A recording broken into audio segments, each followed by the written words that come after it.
இன்னைக்கு நைட் எங்கேயாச்சும் வெளியே சாப்பிட கூட்டிட்டு போங்கன்னு சொல்லிட்டு நிசா நம்மகிட்ட கேட்டிருந்தா. சரி ஓகேன்னு சொல்லிட்டு நம்ம தேங்க்யூ கேஃபே தான் கூட்டு வந்திருந்தோம். இங்கே வந்துட்டு ரேட்லாம் எல்லாமே கம்மியாக இருக்கும். மெயினே வந்து டேஸ்ட்டு வேற லெவலில் இருக்கும். சரி ஓகேன்னு சொல்லிட்டு நம்ம வந்துட்டு பாப்பா வந்து லாவா கேக் முன்னாடி ஆர்டர் பண்ணி கொடுத்தாச்சு. ஏன்னா நம்ம சொல்கிறது வந்து கொஞ்சம் டைம் ஆகும்னு சொல்லிட்டு பாப்பா கேக் சொல்லிட்டோம். இங்கே ஆம்பியன்ஸ் எல்லாமே வேற லெவலில் இருக்கும். ஒரு ரிச்சான கேஃபேக்கு வந்த மாதிரி இருக்கும்.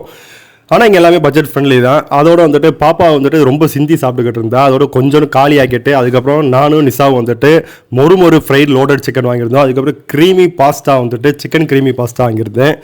இது வந்துட்டு வேற லெவல் சீஸியாக நல்ல ஒரு க்ரீமியாக இருக்கும். ஸோ ஒரு ஆள் சாப்பிட்டிங்கனாலே வயிறு ஃபுல்லாகிடும். அதுக்கப்புறம் வந்துட்டு சிக்கன் பர்கர் வாங்கியிருந்தோம். எல்லாமே வந்து ரேட் ரொம்ப கம்மியாகவே இருக்கும் இங்கே.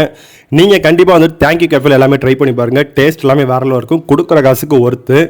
அதோட சாப்பிட்டு முடிச்சுட்டு கையெல்லாம் கழுவிட்டு அதோட வரும் பாப்பாவுக்கு டிஷ்யூ பேப்பர் கொடுக்கும். மூஞ்சியில் உள்ள தண்ணியெல்லாம் தொடச்சிட்டு வாயில் உள்ள தண்ணியெல்லாம் தொடச்சிட்டு நீட்டாக அவங்க கிளம்பிட்டாங்க.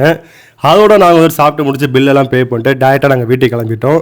நம்ம சேனல் நீங்கள் புதுசாக பார்த்தீங்கன்னா தயவு செஞ்சு ஃபாலோ பண்ணிட்டு பாருங்கள். நிறைய பேர் ஃபாலோ பண்ண மாட்டீங்க, சப்ஸ்கிரைப் பண்ண மாட்டீங்க.